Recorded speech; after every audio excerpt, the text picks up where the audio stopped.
ago when he started with his dad's wine library, or his dad's wine store, where Gary was very innovative and so far ahead of his time.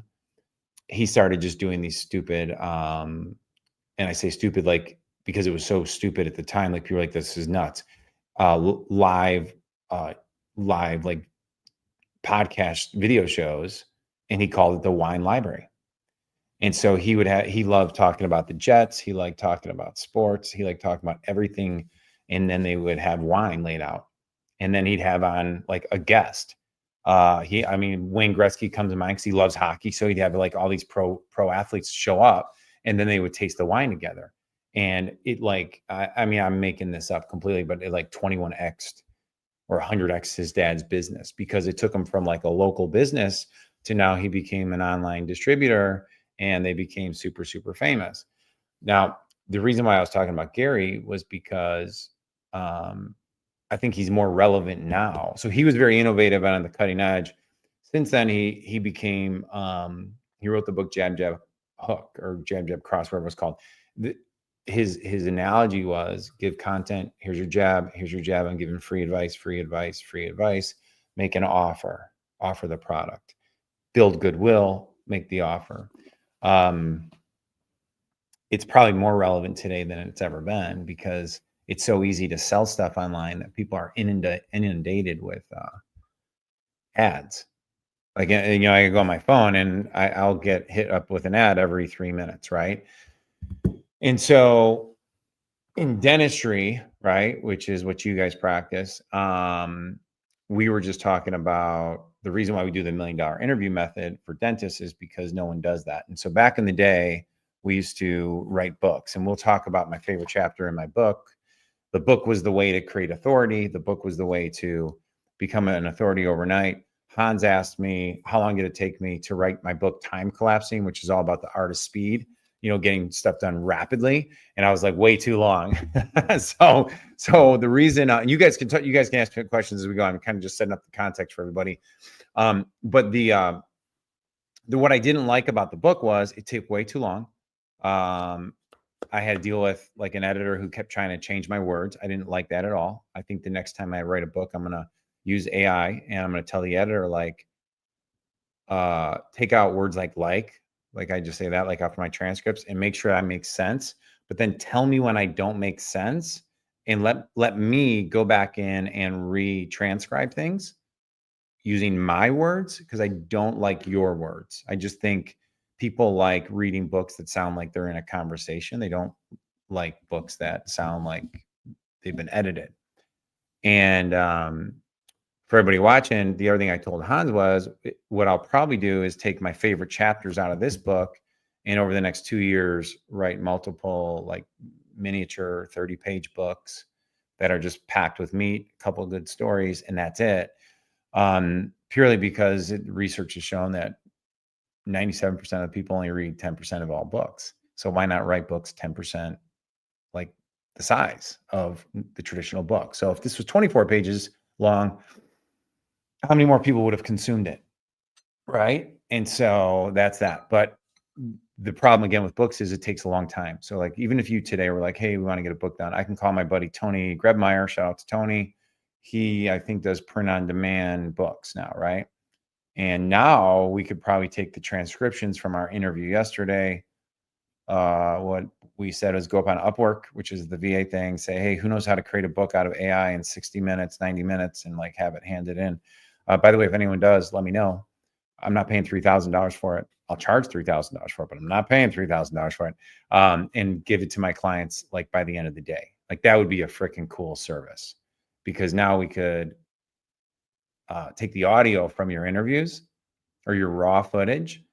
Because the reason why designers or video editors are going to say, well, the problem is that we got to download their interview, then we got to upload their interview. Well, what if we just record your audio and put that in transcriptions immediately? Then, oh man, we can have this done. This is something that's a problem we're solving. We can have you guys have a video, have your own booklet done. All right, man, we're going to test it with Dr. Hans and Dr. Mallory. All right. Yeah, I'm excited. That's pretty cool, right? Wouldn't it be cool, like, if you actually, by the time you landed back in Texas or Arizona, you already had the print-on-demand company saying to you, like, we can have your books to you by Wednesday. That'd be nuts. Challenge accepted, folks. We're all talking about, we're talking about time collapsing. With art and everything. Yeah, because you know what you do on these is you do the designs before the interview. And I mean, and frankly, like, people would say, like, well, are you going to cookie cutter it? Yeah, well, yeah, because we'll work. I mean, we're not making this for 10,000 dentists. We're looking at working with like one or two, like, say, so if you're doing a similar book, you change the title, maybe move around, uh, change some of the color schemes and use a different headline for them. But yeah, and because what I would say is, like, your story is going to be different than every other doctor's story. Why did you get into helping people with sleep apnea is going to be different. It actually was different than what hers was. Why are you passionate, for other clients? Like, why are you passionate about being, my good friend, Mike LaFido, who he's a luxury real estate agent. And so he's got a book, he's speaking on stages, he's doing podcasts, he's doing Wednesday wealth wisdom, Mike. And if you ever met Mike, Monday motivation, like, he's really bought, I guarantee he's listening to Gary Vee still, but he's like your real estate luxury Gary Vee. But he went on a full book tour. Now, what most people don't realize, as good as Mike is, that tour is manufactured. Like, you got to go promote it. You got to get people that want to, hey, we're going to do a free workshop for all your agents down in here. Like, somebody's got to be working that machine. And then I would even suggest to Mike, like, you should be posting probably more content on YouTube and TikTok. And, I mean, Content derived from what? Content from his, like, he puts great content out, but he just, like, so, like, for all of us, by the way, this isn't just for Mike, but like right now I'm creating content. My team will take this content, they will cut it up into shorts if any of it's any good. We put it in an AI video editor called video.ai, right? That's one of our tools. It uses AI to say, these are going to be the most viral clips of your whole interview. And then, so it gives you a shortcut into, like, we're going to skip right to that part that seems like it could be viral. And I'll listen to it. It's not always perfect, but it's pretty darn good. You know what I mean? So I go back to Gary Vee. So we just did a nested loop there, a little bit of a loop. We'll come back to Gary Vee. Is like, so that was Gary talking about, like, jab, jab, hook. And the wine library took off. So then he took that kind of concept and started getting hired, becoming a speaking guy, getting paid big fees, 50 grand, 100 grand. He's probably got 150,000 now. On my way here today, Gary Vee was live on YouTube. And I'll tell you guys the channel in a second. We can't leave my channel. I see people. I got 3 people on here right now. It's pretty amazing. We're packing the place. But now we got 5 people in the room. See, this is what's kind of cool, right? So, like, now what people say is, like, well, would you, if we're targeting a local area and we're doing like a free workshop called, everything you need to know to help you with your sleep apnea, and you have 3 people on, that's not a lot, but guess what? You have 3 people. It's better than one person sucking up your chair time that's not qualified. Does that make sense? And now you put a little ad budget behind it and you generate leads, you text out your leads, like, Dr. Hans is going live at 10 a.m. Well, all of a sudden you got 12 people there. But about the 12 people that are there, guess what? They're motivated to be there. You've just differentiated. You've just sifted and sorted out the people that aren't going to be there. And what's super cool about that is now, if you're talking about content that solves problems or entertains or gets people excited, or they're looking forward, or they like your style, but really for you guys, most businesses, we're in the business to solve problems.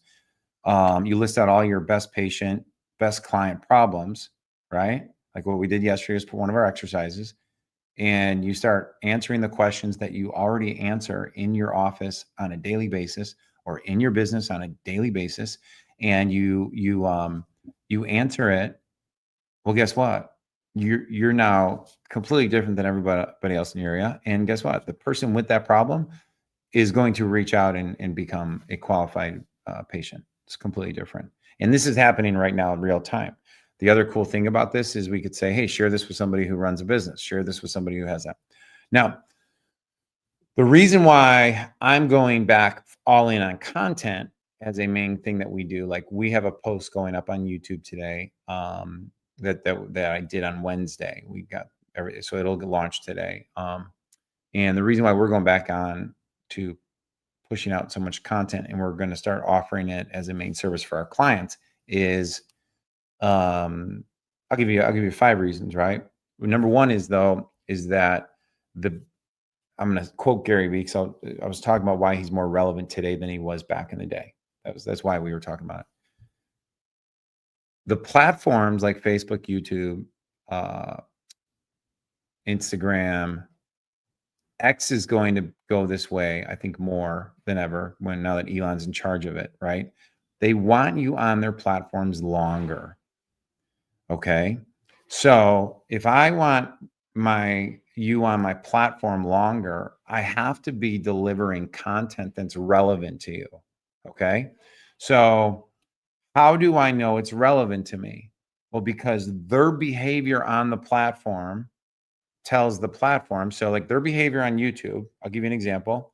Let's say we'll talk about fishing, right? Let's talk about bass fishing. Let's talk about bass fishing in Wisconsin, right?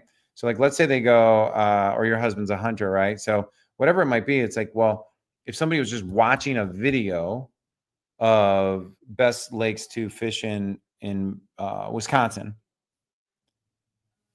any videos that are relevant to that are going to start showing up in their feed. Not places they follow, videos that are relevant to what they're looking for. And that's the big difference. That's what a lot of the experts who are on the forefront of this, they're saying, like, that's the big difference between creating content now and back in the day. Like, oh, I have 10,000 followers or fans or whatever it was, and you have 100. Well, I have an advantage over you. Well, not necessarily, because if you create quality content, that all of a sudden YouTube takes the piece of content and posts it for you, and all of a sudden it starts finding people that are like hyper consuming your content. It's going to start serving it to more people because what? It wants people to be on there.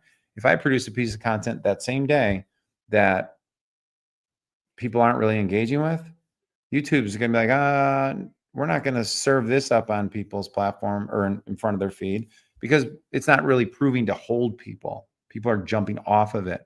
So let's go find better content. Does that make sense? Yeah. And that's the difference. And I think that should be the most encouraging thing for people that don't have big audiences, don't have big followings. Like, look, who cares? Oh, you're not famous. You didn't write a book. Who cares? No one cares. They just want to. They're all walking around trying to solve a problem. They have their own inadequacies, their own issues, their own problems, their own desires. And if you put up a piece of content right in front of it, you're gonna hold their attention. You're gonna get more views. So any questions on that? Oh, yeah, go for it. Yeah. 2 followers or 100 followers. Yep. How does any social media platform identify what your content is about and kind of find who it should be shown to? Okay, so how does great question. How does the social media platforms like try and figure out what your content's about and then find out who's searching for that? Well, smarter people than us built all these AI algorithms, right? So if I title my thing like how to eliminate joint pain, right? Using, and then more specifically, because that's a how-to video,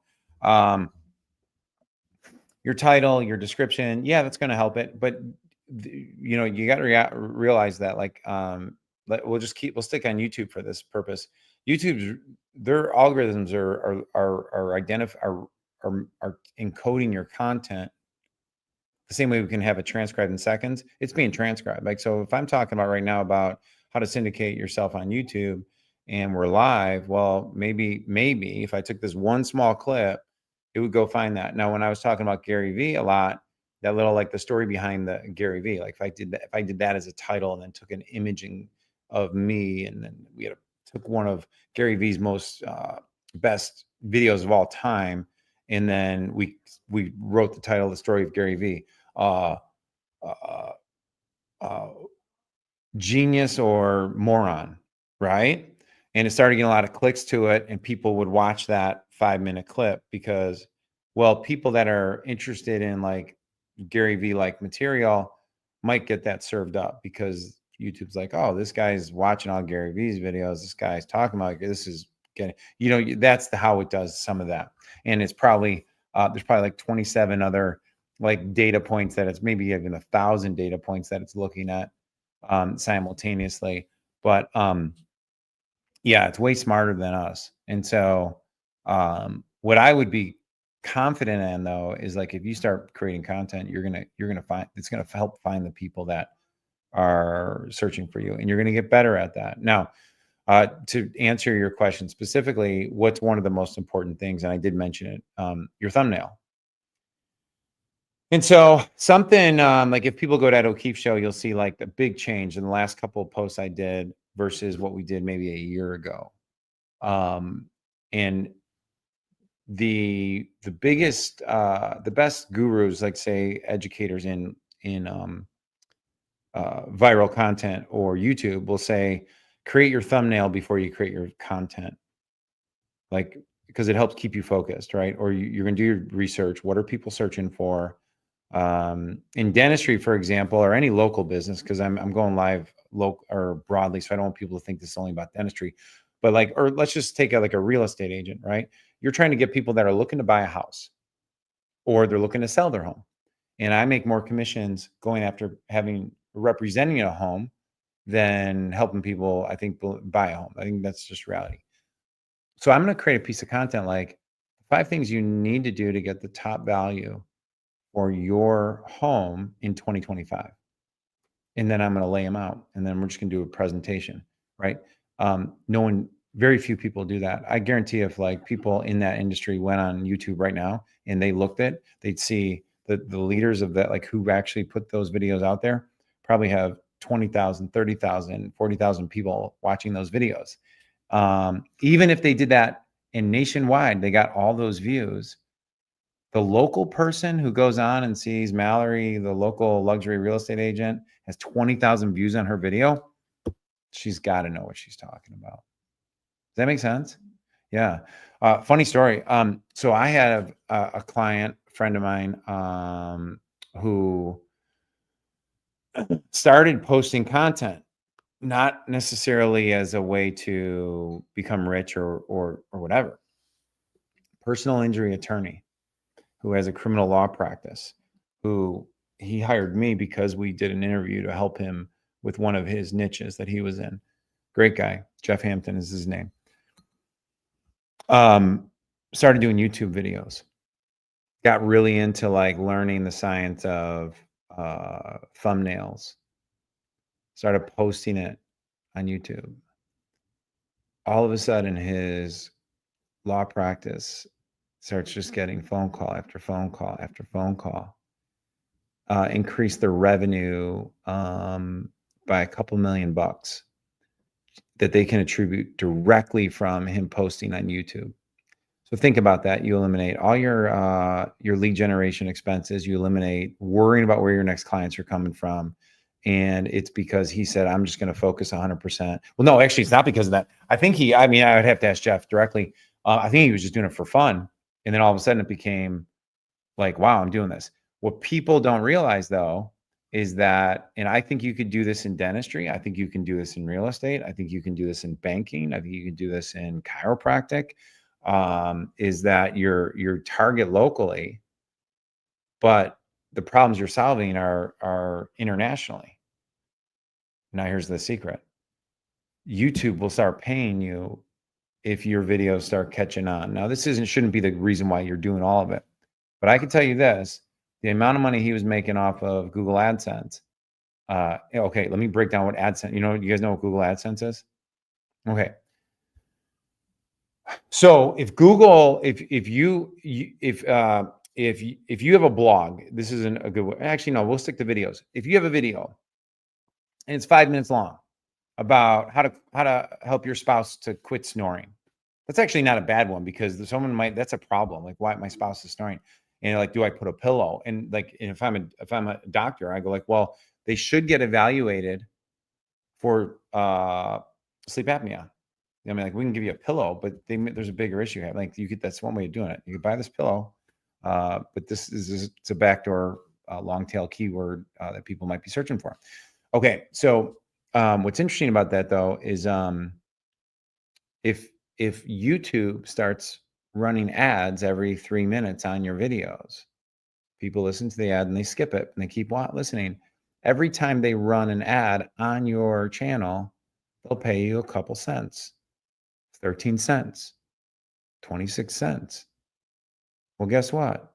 If your channel starts getting 10,000, 50,000, 100,000 views, and you have all these solutions to people's problems, you asked a great question earlier. When do those videos go off to the archives? Let me show you something really interesting. I'm going to open up my YouTube right now, and I'm going to type in Ed O'Keefe Show. Oh, that's pretty cool. You guys want to see something cool? This just launched right now as I was here. That is my video I did on $1 billion personal brands. And I do a video about Logan Paul, Joe Rogan, Kim Kardashian. Which Kardashian is this? What are the, she's 21 years old, a billionaire. Mr. Bean and Alex Hermosi. And I talk about how they've all created, like, I don't know if they're all $1 billion brands yet. I know they say like Mr. Beast. Is it Mr. Beast? Yeah, Mr. Beast. Is it Mr. Beast or Mr. Bean? I'm losing my brain right now. His personal brand's worth over 10 billion. Like somebody tried to buy his brand for $1 billion. He said no. We talked about this yesterday a little bit, like Logan Paul, like, and so like this is pretty cool, right? So that's my video. It's rolling right there. It's in my thing.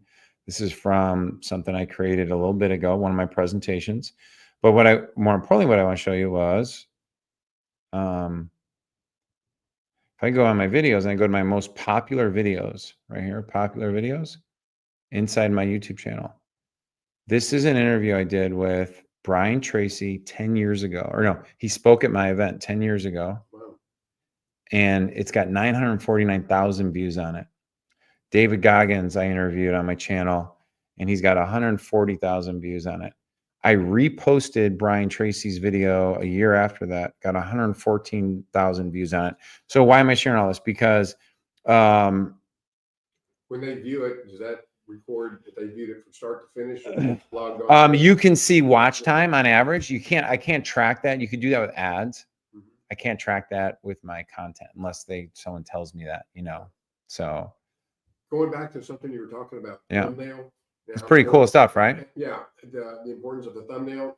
Why is the thumbnail so important if you're going to start with your thumbnail concept before you even got your content? Well, yeah, great question. Because it's a pro level thing where the pros are saying, hey, start with your thumbnail because it's the most important aspect to getting the click.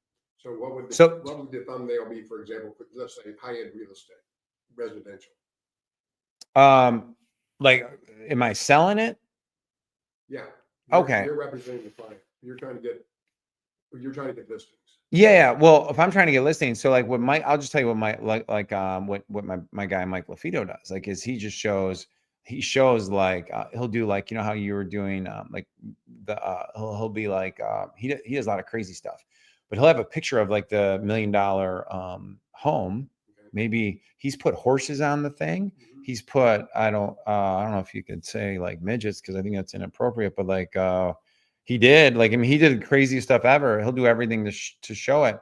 But you can do like the crazy faces or like, 2.5 million and then, sold and like, he's just crazy. And then like he was on a gutter the other day. So like, he might just show himself hanging from a gutter and like, so that's his style though. Right. My style's, well, I'm not saying my style is different, but like the thumbnail I just did there was a picture of me in the middle. And then I'm using the authority, just so everybody on the thing can see, but I'm using the authority of all those guys to also get a click. Like, How did you produce that thumbnail? Oh, I just used Canva. I did it myself. I used to have, if people look at my old thumbnails, I used to have a designer do it, and she loved all the AI stuff. I moved away from that a little bit because everybody's doing AI, and I just want a clean version of me on those. And when I talk about AI, I think I'm going to go more AI-ish. The short answer is testing, but I just want to clean. I like the black. I like the gold. I like my pictures when I'm in like pink, when I have a pink style, or this would be good too. And now I'm not going to do my thumbnails forever, but like, where, okay, so this is how we do our research, right? This is how I do my research. I'm not telling anybody out there this is how you should do your research, but I'm just how I'm doing my research, right? So I have like 5 or 6 people I really admire, like how they produce content, and I love their style. Number one is Myron Golden. He's do you know who he is? Yeah, I mean, he's a black guy with a long, like awesome, like white beard.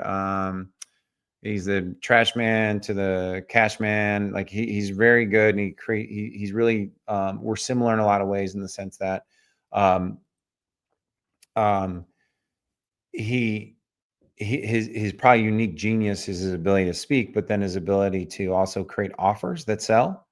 I've been told that I'm halfway decent at like how to craft an offer so I like, then you become passionate about the same stuff. And then he loves teaching money principles from the Bible, which I'm interested in. I wish I could say I knew the Bible well enough to be able to link all that maybe someday. But he's very, very good. So like what I do is I'll look at like Alex Hormozy, and somebody like Myron Golden, and then like Iman Gadzhi's another one. I'll lay them all out. And then what I'll do is I'll have my VAs go, hey, I need you to do something. I want you to go through his most popular in the last 6 months or 12 months. Like my guy, Pedro's Kulian. And I want you to get all their titles and their links. Okay. So old school principle is that we don't make up things and hope it works. We look at what's already working in the marketplace that we can find alignment with and do our own version of it with our own spin on it. And so my question when I look at all those titles, like I have the one part of my brain is like, hey, I want to do a video on this thing. And I mark that, right? But I also like reverse engineering what's already working in the marketplace. And so what I'll do is I'll go like, what is Myron, like what are his best titles and his best thumbnails that I could literally do a presentation on that topic without any preparation at all. That's how I say it in my head. Because I don't want to like he's going to talk about biblical principles. I'm going to talk about my own stuff. So the actual content's going to be me, but I want to know what the audience is that he's attracting would be similar to mine. Bedros Keuilian has a similar market. And Alex, like, what's the intersection of my 3 markets? And there's probably 4, and I'll tell you exactly what they are for me. So I like talking about business, marketing, and money. Like that's one circle. And there's a lot of you can go down that sub list very, very, very deep. And some YouTube experts would say, dude, you're going way too broad. You should just pick one thing and then just go, and that should be what your channel's about. Well, when I work with dentists, yeah, I talk about getting patients and stuff like that. But it's funny. We've been going for 40 minutes here, and you guys seem more interested in learning about this stuff than you ever about like we were like, oh, this is how you get a patient in the door. Like you needed to learn that, but this is actually exciting and fires some dopamine levels, and it's new and it's exciting, right? Am I right? Yeah, it's exciting, right? And then so under the marketing stuff, and it was like I always like talking about like what's kind of old that's new, and what's new that is unique. Like how do we take AI or whatever? Like I like talking about that stuff. But I have friends that they do that all day long, and so I'd get bored doing that all day long. I get bored. I'm a high quick start, right? I'm a high fact finder, high quick start. Sitting behind a computer building out AI stuff all day long would drive me crazy. Okay. So I don't want to talk about that. Now, what else? You guys have known me long enough. What's one other topic I probably think I would love talking about? Just make something up. Marketing, of course. Well, we already talked about marketing outside of family, right? So I'm a father of 7 kids, right? So then one big topic and area that is on my list is like, how do I teach my kids how to create passive assets? How do they learn how to sell on social? Like sell, like what we're doing right now. Like, well, what if there's platforms that they should be every day of the week being like, hey, it's Grace O'Keefe, and hey, today we got 20 of these to go, because there's platforms now that she could literally take this camera, this microphone, and probably pay for college by schlepping other people's stuff. We're going to sell this putter. It's a $10,000 putter for, $7,500. That's probably $1 million idea for a college kid right there. But so that excites me. That excites me. I'd love to create a video. I'm like, hey, we're like now trying to figure out, let's do a 3-hour live cast all about how I'm trying to figure out how to teach my kids how to do social selling. And look, you're going to look over my shoulder. We're going to do it right now. That would probably get a lot of the people that'd be interested in that are probably parents, right? Who also might be entrepreneurs. And we might also syndicate that on TikTok and whatever. And if that took off, then you start building out like little like, okay, we should do more of this. Okay. Is there this is 2 questions. Yeah. Is there kind of a sweet spot as to how often you should post content? Yeah. So there's different, how often and how long is the next question. So, there's different philosophies on that. Gary V's, I think, going live every single day on his channel, across multiple platforms. Is that going to work? Yes. Oh, Phil at Chile. What's up, brother? You're there, man. You're there. Yeah, Phil's my guy right there. Are you watching right now, Phil? We're at Ridge Country Club. If you're anywhere close, man, grab some coffee and jump in here.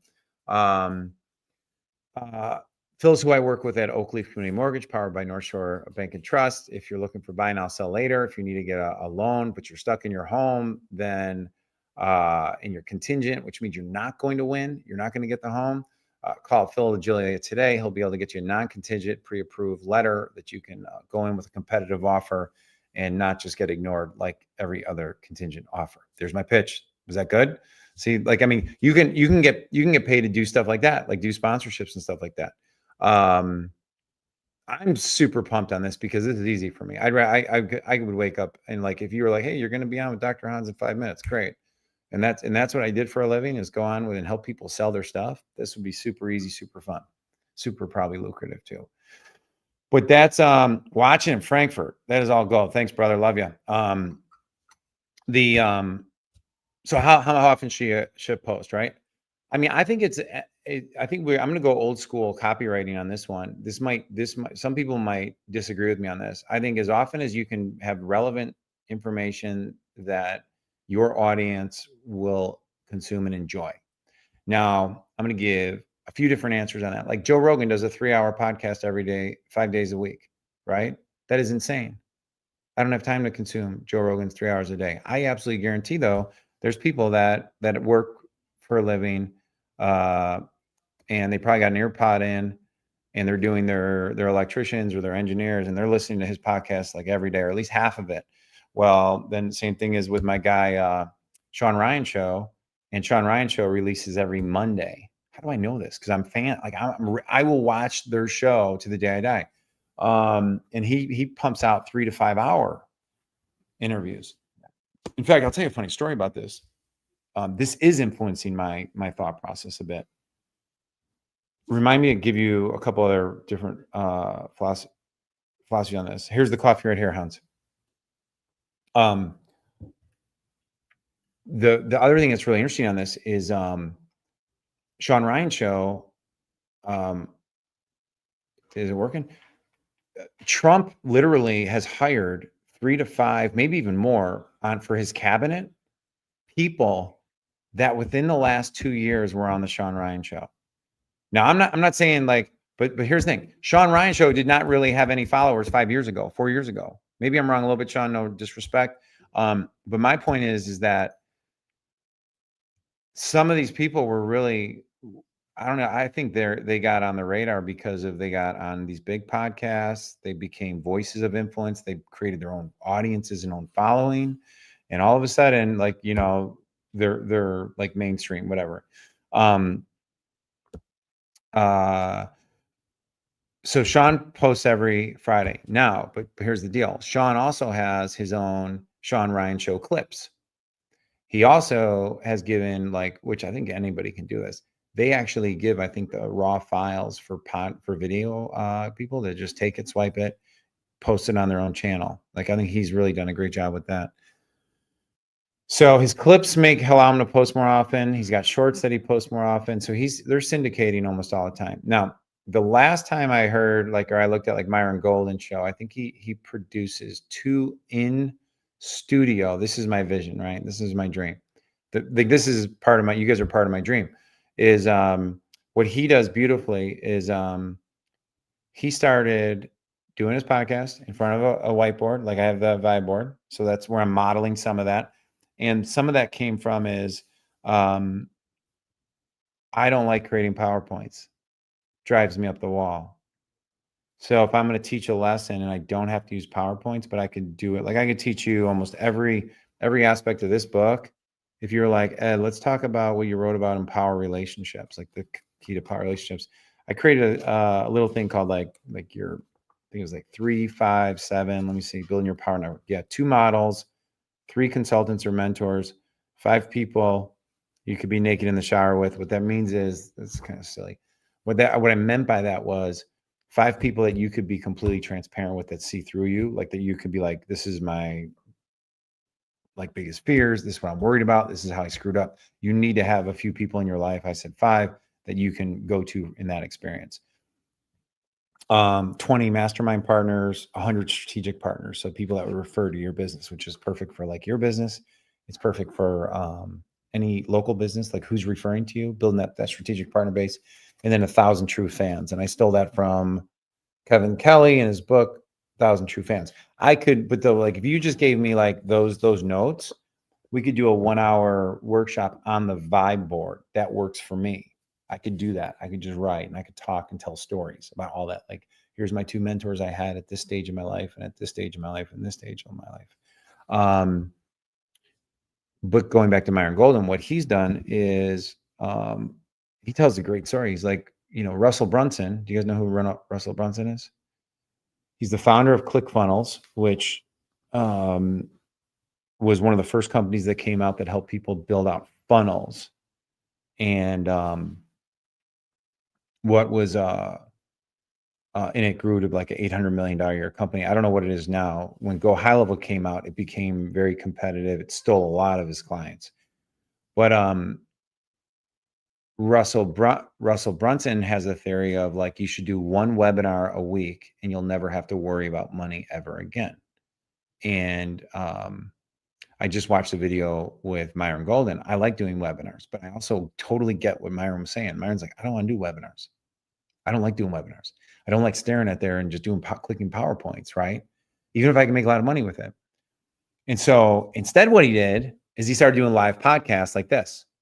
And he would teach and, like, sell from his podcast. And guess what happened? People started following him, and he started, like, and people liked his content. And guess what? All of a sudden, here we are. He found out he can make money. He found out he can make money from sitting here twice a week, doing this kind of stuff. And all of a sudden, guess what, folks? He now has, like, his own little studio in Tampa. You can get on his, you want some? You can get on his text message thread, and he goes, hey, we're doing live at 9:30 on Tuesday. And what he does is, he's got a live studio audience. When I go visit my daughter in Tampa, we go. And, you know, it seats probably 80 something people, packed place, great energy, all entrepreneurs, like all different types, good vibes. You go in there, it's totally free. He charges $25,000 an hour for consulting, but you can go to his studio and just hang out with him for free. And he's very generous with his time. I mean, he's very generous. Like, I mean, he's got a tight schedule where he's like, I mean, he's got team, he's family, very family business. But like, it'd be like, back in the day when Dan Kennedy was one of my key mentors, I was in his, 35,000 a year coaching club, and you'd either have to pay that or you have to pay like 18 grand to have a one-on-one day with Dan. If he was running free Wednesday workshops on marketing for 2 hours, I'd fly to Cleveland once a month just to be, that's why I'm paying 3 grand to do that. Why don't I just pay $200 in Southwest and a Uber ride, and you do that? Well, the same thing is true with like Myron Golden. But now here's what's so powerful is he figured out, and this is like the whole content thing, and I'll get into quantity, and he'll answer it better than me. But he figured out, like, I don't like talking to a screen. I like talking to people. So what if we just started filling up rooms with people and we record it? They get their value. We're giving value, but also we're taking my best version and putting it up on YouTube. And man, I tell you, go to his show. It's unbelievable. He's in a live studio. It's great. It's amazing, And then if he has time and stuff like that, it's so great. He'll be like between shows. He's like, all right, it's 10:20. I got till 10:45, guys, and then we got a coaching call. What questions do you have? And yes, I mean, just a really kind guy, So, the one thing that I would honestly, if I was going to answer that question, like how often, since I'm modeling like what he's doing, since I'm modeling a little bit of like what Bedros was doing, Kulian. But if I was like, hey, I'm just going to find one model, I wouldn't model the quantity that Alex Hormozi puts out, because he spends like 40 grand a month or more on content. So he's got a team that I can't really model right now at that level. I think it would be a little different, but like, I would go look at what Myron's doing. I believe he launches, let me see if I can, I believe if I went to, let me see if I can share my screen. Let's just throw this up. You guys are going to see it right now. Yeah, I can see myself live right now. I believe he launches on.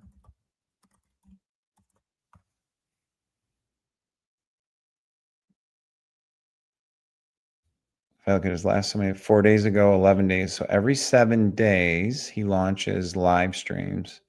And then I think he also does, yeah, I can't see right now. I'd have to dig into it a little bit deeper. But that's, I mean, for you guys, 1 day a week would be, like if you want to go live, 1 day a week would be like perfect if you want to do it. But then but like right now, I think like if we put like 3 shorts up on Facebook, Instagram, YouTube for your dental practice a week or 2, which are clips of your interview or even from your live streams, you're just light years ahead of everybody else, like light years. So in your live streams, what's the subject matter? You have a patient? Would you do a patient interview? Would you do I like it all. Yeah. So the question is like, well, what would be my subject matter? Like if I'm a dental practice or even any other local business, is like, well, what are your best clients asking you? Right. So that would be number one. Number 2 is, could we get on a testimonial, like somebody that is testimonial? See, I could see myself right now. I was just making sure it was actually syndicating. So you could do that. It's pretty cool, right? And okay. but the other way, well, it's Ed O'Keefe's show, Ed O'Keefe. But here's what I want to share with you. It would be funny for you to have like you and your husband on to talk about his latest hunting trip. Are you the dentist who has the hunter? Like, yeah. Or it'd be, like whatever you're passionate about. Like we were talking about stem cells. Bring your friend on to talk about stem cells. I'm like my buddy Joe Legilia, his brother just commented on this. My buddy Joe Legilia, like when after he's in Plainfield and he's a loan officer for Oakleaf Community Mortgage that powered by North Shore Trust and Savings that I work with. When after 2008 and the economy crashed, Joe told me the story. It might be, he'll have to share it, but it's like, he said, he committed, like when everything crashed, like they pretty much flatlined. It was a hard, we've all been through it, right? Where stuff went sideways. I forget exactly what he told me. I could have sworn it was either like the book, The Go-Giver, which is totally his personality. It was something like that. He decided it was a combination like Gary Vee mentality and like the Go-Giver, like I'm gonna promote everybody. And so in his area, in his town, he would have interviews with all his local people. It'd be like me coming in here and be like, who's the general manager today at Rich Country Club? Come on in here. Hey guys, I'm at Rich Country Club. And if I go later, like, hey, I'm going to stop by the shoe store to buy something. Hey, can I do an interview with you over here? So, hey, I'm at the store at Beverly, blah, blah, blah, blah, blah. I just want to, hey, shout out, come see her thing. He started just doing that everywhere he went. And so he started having all these people on for all these different things. And all of a sudden, like, he's like the only guy to go to if you need a loan or ask a question about anything. In fact, my question, somebody like, I think like Town Hall called him up and was like, we heard you're running for mayor, which he wasn't. but they were like, the word on the street was like, oh, Joe would be a great mayor. Joe would be a great mayor. But like the current mayor didn't really like that Joe was thinking about being a mayor because she or him, or I don't know who it was. I can't speak out of turn because I'm screwing up this whole story. But it was something like his just being a go-giver made everybody want him to, be a part of like their life and do things and blah, blah, blah. So yeah, the power of just being like, so you can talk about whatever you want, like, but it's again, like I in my head, what I was talking about earlier in the show was business marketing and sales. Why would I even talk about that? Well, because I run a company that sells stuff to business owners, right?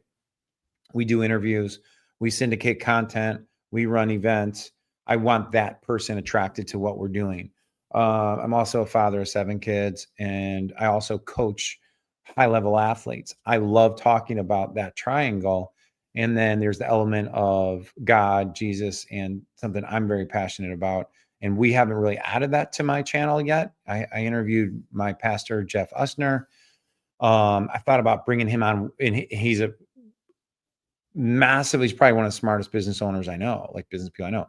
So having Jeff on maybe once a month to talk about, and then like Phil, like Julie, I'm sorry, Phil, I didn't mean to leave you out there, to talk about, but Jeff is who I study from specifically right now. And it'd be great to have him on to talk about how he sees, biblical principles working in his business life, family, because he's who I look to. He's my mentor, right? So I would want to do that. And the one thing that I would just say to people, like I like talking about politics, right? I do. I like, I like talking about like policies and listening to people and be like, well, and I like doing that, right? Would it offend half the people I know? I don't know. But maybe if they get offended so easily, they shouldn't watch my show because I think I'll tell you like what I think. So what I want to do a show on is I don't know the backstory of Vivek Ramachak, right? The dude who's doing Doge, right? I have read Elon Musk's book. But I do want to do like a episode just kind of going back and like tell me their entrepreneurial career, right? And it's the marketing business and like because if somebody read Elon Musk's book, have you guys read his book by chance? But if you like went back to like is it PayPal? Yeah, PayPal, like how those guys got together and how many times they've been like almost broke. And it's an incredible story. Like, I mean, the amount he made, I think he made, I'm going to make this number up. Let's pretend Elon, when they sold PayPal, made $500 million. Let's just pretend. He put all of it into his 3 companies, the NASA competitor, or the go to space, the Tesla, and then I think he has like a third one. I'm probably screwing it up. I'm screwing it up. Don't comment and say I'm screwing it up because I'm admitting I screwed up.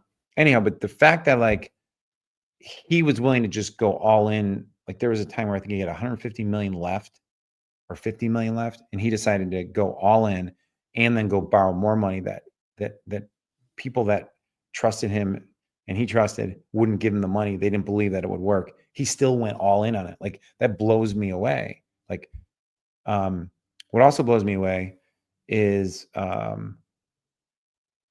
the from the business acumen of like when he took over X, there's a story reportedly. I find this fascinating. Every employee had 5 minutes with him. And in that 5 minutes, they were to tell him what they actually have accomplished in the last week. And then they cleaned house after that. Like they're like, well, these people, like, first of all, it took 18 hours for him to have every single meeting. Is that psychotic? Yeah, it's totally psychotic. Like this is not a normal person, right? But it's fascinating to me, right? So okay, so that's a topic there. That fascinates me from like entrepreneurship. I think the guy has 7 kids. That fascinates me. I can talk about that all day long. Yet I was talking to my neighbor down the street, and they're like, "Yeah, that jagoff Elon Musk, like he's only getting money for this because of the government gave it to him." I'm like, "Oh my god, okay, really? Is this really what you think?" Okay, so I'm like, "Is that true?" So I go research it, and I'm like, he explains why he actually took uh, the job from the government because he didn't want their money, but it was the bid, and he's like, "Well, if I don't take it, I'm not going to get the bid." So he took the what's it called when the government gives you money as a company that's helping with it was with NASA. Grant. A grant. He took whatever. So that fascinates me, right? I don't know anything about Vivek Ramaswamy, whatever his name is, right? Trump's obviously an entrepreneur. Who else is an entrepreneur that's going to be on it? Question I have in my head is, when's the last time we had that many entrepreneurs involved with the cabinet, and what happened? I'm interested in that. Would I want to talk about that? I would want to talk about that. Like, you know, I don't know. I probably have some in-laws that would defriend me immediately. But like, so that, I mean, I think that's where, like, when you say, like, what do you want to talk about? I mean, what are the things that you want to talk about for the next 20 years? Yesterday, and then we'll wrap this up here, unless you guys want to talk about the book for a minute, and we'll take a break. But like yesterday, Purdue was playing Louisville, and I'm sitting on the couch, and with my family, we're a volleyball family, my wife, whatever. And I'm with my 13-year-old and then my 16-year-old, both of them who I coach and play with. We spend a lot of time together talking about volleyball. Well, I'm narrating over the announcers, and I'm kind of going play by play. And I'm like, I should just throw up a camera, go right on Facebook right now, and you can live stream the YouTube TV, but give my narration to it at the same time. My good friend's the Purdue head volleyball coach. And as I'm watching game 2, they're losing 23-16. And I've been there way too many times against a team that's just playing so good. And I'm like, well, the things that are going through Dave's head have to be this, this, and this, and this right now, because they need kind of a miracle to turn this around, and blah, blah, blah, blah, blah. Well, after they lose the game 2, there's like a 10-minute break. Teams go back in the locker room. They interview the coaches, and poor guy was just so frustrated. And he literally said everything I just mentioned. And Keegan's like, "Dad, that's exactly what you said." And I'm like, well, I mean, he's a genius, and I'm lucky to have those guys as mentors. But I think that would be cool, because you would attract the people that want to be around you, and that's all you care about. You don't start doing this to be something you're not, because it'll be short lived, and you'll attract the wrong people. You know what I mean? Mm-hmm.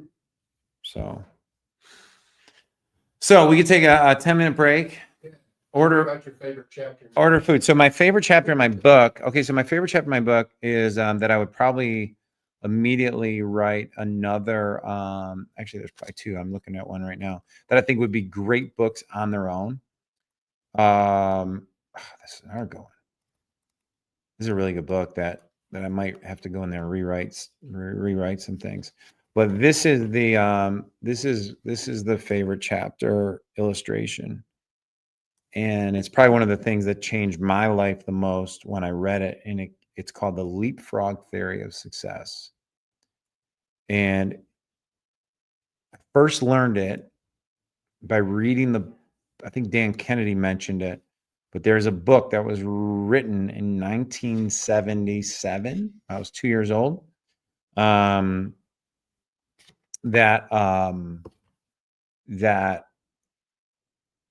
by a guy by the name of Robert Ringer. And the book was titled Winning Through Intimidation. He later renamed it to Intimidation to Be or Not to Be, because winning through intimidation sounds wrong. Like if you met the guy, he was like a really soft guy. Like he was very nice. When I met him, he was, I think, in his mid 70s, and he spoke at one of my dental conventions, and he was great. But The leapfrog theory of success states that you have no obligation to work your way through the ranks. At any given time, you can decide to leap to the top of any like profession, market, whatever it is that you want to accomplish, and appoint yourself to be there. Pretty powerful, right? And then he said, like, now there's a couple caveats, right? Like, you need to back up what you're doing. So that's the big one. Like, you need to be able to deliver. But the couple concepts that I always teach on this is that we have been taught our whole life to think sequentially and linear. You go to preschool, then you go to what? Kindergarten, then you go to what? Second grade. And you think that, then you get to eighth grade, and then you graduate and have the opportunity to go to high school, and then you get to go freshman, sophomore, and then you got to what? Oh, go to college, and you go to the sequential, like kind of like what your son dealt with just dental school, right? It's like you think things sequentially. So on my first year in business, well, it usually takes people 3 years to be successful in business. That's a false limiting belief system. Why? Because that's the average. Well, we aren't the average, so we're going to appoint ourselves, right? What are we going to do? We're going to do 1.5 million in the first year, right? And then by doing that, what he stated and teaches is that all the competition is working your way through up the ladder. It's not at the top. The top is really small. There's less people there. There's more people that are willing to help you. There's more money there. There's different thinking, and that you're skipping all the negative belief systems. It just goes through everything. There's not one person that chapter doesn't positively impact. I'm trying to get a better relationship. Okay, well, it might take a few years to get your relationship back together. Well, what if it doesn't? How do I do it? So now I ask a different question. Well, what if we were able to do what we're trying to do in 3 years, in 1 year, or 6 years, or 6 months, or 3 months? What would need to happen? Like, what would need to happen, right? And so that's where the leapfrog theory of success, I believe, could be a book on its own. It impacts every single area of all life. It completely violates the principles or ingrained belief system of our society, but it doesn't hurt the existing society. It just violates it because it says, no, those are all wrong. Flip it. Like, I don't understand why my kids are not learning AI right now in 5th grade. It's the only thing that is going to be like, it's only like, if they don't know AI by the time they're in the workforce, they're going to be so outdated. My daughter's in an entrepreneurship program at a school that charges $50,000 a year. Hey, Grace, how much AI are you learning? None.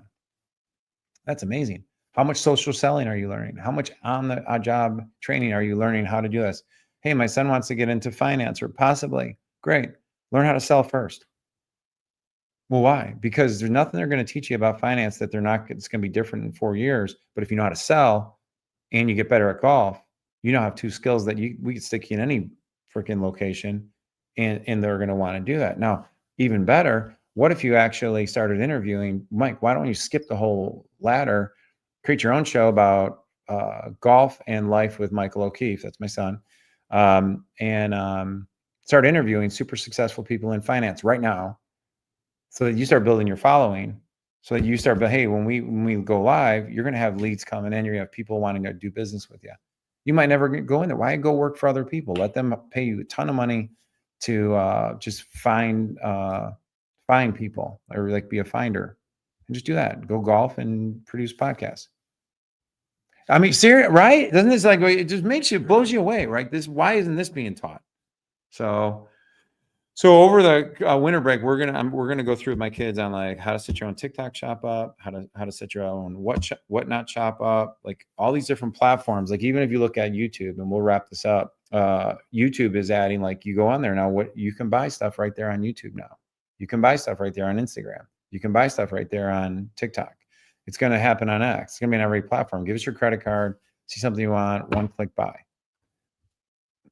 Which means we can go live on those categories also, right? Pretty cool. So imagine this will be my parting thought, and we'll wrap this up. Well, there's one other chapter that I think is a no-brainer, and my buddy Ed Clay created a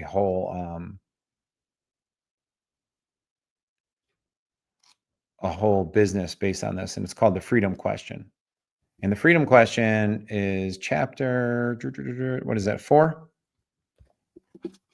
I went through a period where I was studying a lot of like, you know, how I was saying about, you know, reading Elon Musk book. I was studying, so then I started studying like Reid Hoffman, who I don't really study him anymore for different reasons. But there's a lot of guys, Mark, venture capitalists, and then like founders, Sarah Blakely, who created Spanx, and all these people like my friend Jesse Itzler, who was married to Sarah. He created a business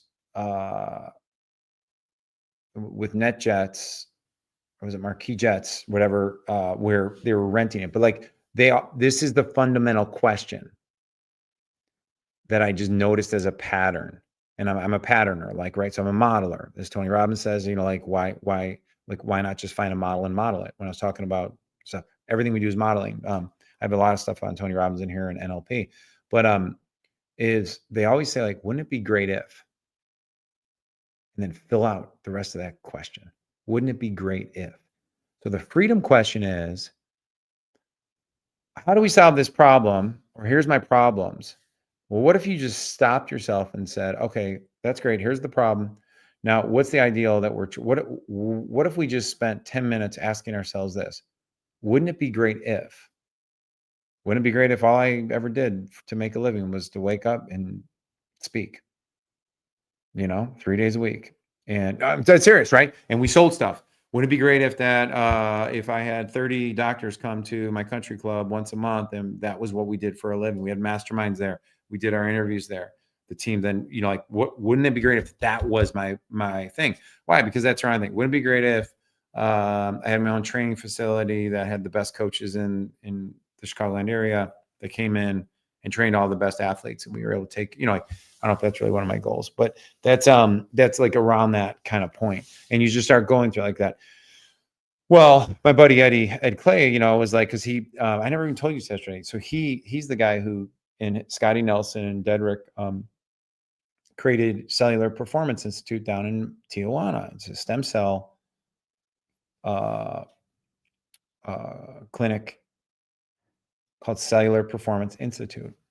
But it was created off the back of their hospital that was a cancer hospital known as CHIPSA, and it was whatever. And so it kept evolving. They still have a cancer hospital, and now they have the stem cells, and they're just totally packed to the rim every week down there. They do amazing work. But more importantly is they have their own lab now. And then now they also have some of the best international and US doctors collaborating, creating the best, as it drugs, is that the right way to say, for cancer and all these other diseases, that they're hoping that they could get accelerated rapid approval by the FDA here in America. But all of that occurred by them continuing to asking, like, wouldn't it be great if we were able to do this? Wouldn't it be great if we were able to do this?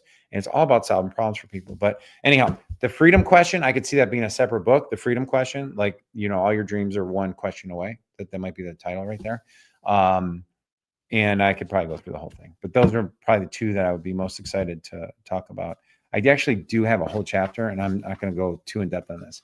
I do have a whole chapter on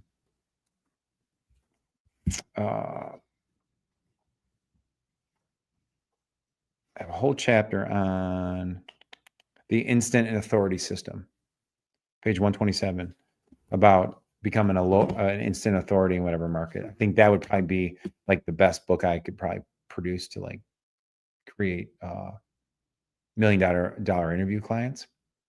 But you combine that with leapfrog theory of success.